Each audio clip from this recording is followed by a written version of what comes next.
اعوذ باللہ من الشیطان الرجیم، بسم اللہ الرحمن الرحیم۔ جنتی لاٹھی، یہ حضرت موسیٰ علیہ السلام کی وہ مقدس لاٹھی ہے جس کو عصائے موسیٰ کہتے ہیں۔ اس کے ذریعے آپ کے بہت سے ان معجزات کا ظہور ہوا جن کو قرآن مجید نے مختلف عنوانوں کے ساتھ بار بار بیان فرمایا ہے۔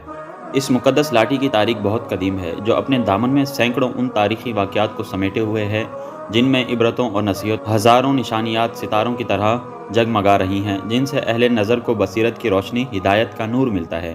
یہ لاٹھی حضرت موسیٰ علیہ السلام کے قد مبارک کے برابر 10 ہاتھ لمبی تھی، اور اس پر 2 شاخیں تھیں جو رات میں مشعل کی طرح روشن ہو جایا کرتی تھی۔ یہ جنت کے درخت پیلو کی لکڑی سے بنائی گئی تھی، اور اس کو حضرت آدم علیہ السلام بہشت یعنی جنت سے لائے تھے۔ چنانچہ حضرت سید علی حجویری علیہ رحمہ فرماتے ہیں کہ حضرت آدم علیہ السلام کے ساتھ عود خوشبودار لکڑی، حضرت موسیٰ علیہ السلام کا عصا جو عزت والی پیلو کی لکڑی کا تھا، انجیر کا پتا، حجر اسود جو کہ مکہ معظمہ میں ہے، اور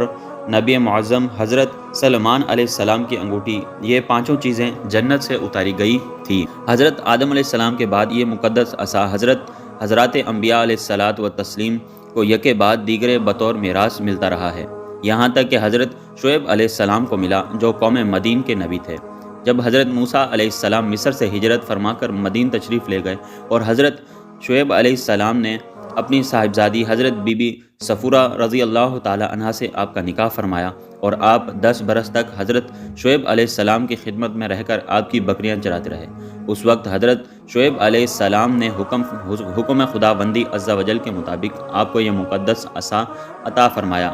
پھر جب آپ اپنی زوجہ محترمہ کو ساتھ لے کر مدین سے مصر اپنے وطن روانہ ہوئے اور وادی مقدس مقام طوا میں پہنچے، تو اللہ تعالیٰ نے اپنی تجلی سے آپ کو سرفراز منصب رسالت کے شرف سے سر بلند فرمایا۔ اس وقت حضرت حق جل مجدہ نے آپ سے جس طرح کلام فرمایا، قرآن مجید نے اس کو اس طرح بیان فرمایا: اور یہ تیرے داہنے ہاتھ میں کیا ہے اے موسیٰ؟ عرض کی، یہ میرا عصا ہے، میں اس پر تکیہ لگاتا ہوں اور اس سے اپنی بکریوں پر پتے جھاڑتا ہوں، اور میرے اس میں اور کلام ہے۔ دوسرے کاموں کی تفسیر میں حضرت علامہ ابو البرکات عبداللہ بن احمد نصفی علیہ رحمہ فرماتے ہیں کہ اس کو ہاتھ میں لے کر اس کے سہارے چلنا، اس سے بات چیت کر کے دل بہلانا، دن میں اس کا درخت بن کر آپ پر سایہ کرنا، رات میں اس کی دونوں شاخوں کا روشن ہو کر آپ کو روشنی دینا،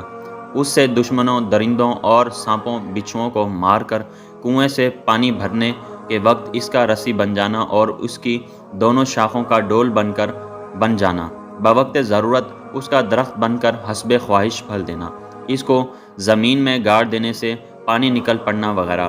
حضرت موسیٰ علیہ السلام اس مقدس لاٹھی سے مذکورہ بالا کام نکالتے رہے، مگر جب آپ فرعون کے دربار میں ہدایت فرمانے کی غرض سے تشریف لے گئے اور اس نے آپ کو جادوگر کہہ کر جھٹلایا، تو آپ کے اس عصا کے ذریعے بڑے بڑے معجزات کا ظہور شروع ہو گیا، جن میں سے 3 معجزات کا تذکرہ قرآن مجید نے بار بار فرمایا۔ عصے کا اژدہا بن جانا،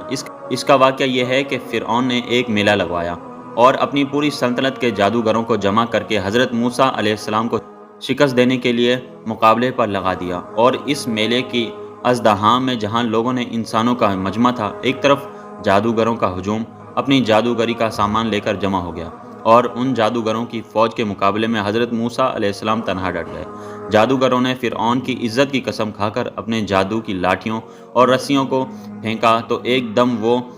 لاٹھیاں اور رسیاں سانپ بن کر پورے میدان میں ہر طرف پھنکاریں مار کر دوڑنے لگی، اور پورا مجمع خوف و ہراس میں مدہواس ہو کر ادھر ادھر بھاگنے لگا، اور فرعون اور اس کے تمام جادوگر اس کرتب کو دکھا کر اپنی فتح کے گھمنڈ اور غرور کے نشے میں بدمست ہو گئے، اور جوش شادمانی سے تالیاں بجا بجا کر اپنی مسرت کا اظہار کرنے لگے۔ اتنے میں ناگہاں حضرت موسیٰ علیہ السلام نے خدا کے حکم سے اپنی مقدس لاٹھی کو ان سانپوں کے ہجوم میں ڈال دیا، تو یہ لاٹھی ایک بہت بڑا اور نہایت ہی ہیبت ناک اژدہا بن کر جادوگروں کے تمام سانپوں کو نگل گیا۔ یہ معجزہ دیکھ کر تمام جادوگر اپنی شکست کا اعتراف کرتے ہوئے سجدے میں گر گئے۔